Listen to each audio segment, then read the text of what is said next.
Hello guys good evening. तो संध्या 7 बजे and मत मोर भाई के बहुत जोर भोक लगे तो मुझे चल कचौड़ी खाबार के जीमा मोर भाई गांधी छगर टिके आगे गोटे गुपचुप सेंटर सेन के नेसी कचौड़ी खाबार के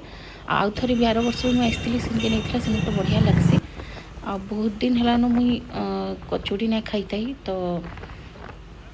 से मत नहीं ना जाइला सेन के आम पहुँचलु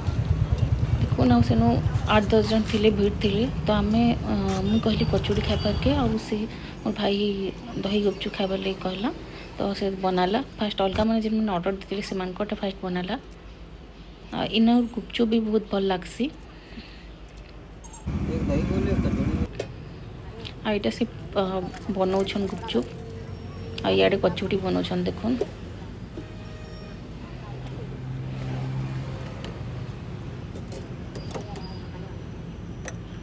आ कचौड़ी उपरे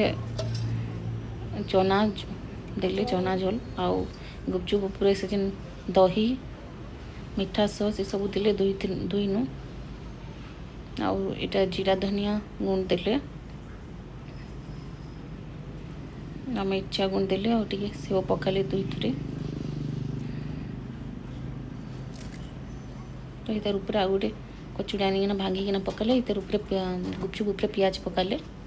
आमर दुलुक रेडी हो गला कचौड़ी दही गुपचुप आ बहुत टेस्टी थिला। आपण मैंने इनके आइसन जदि कहबे बाय।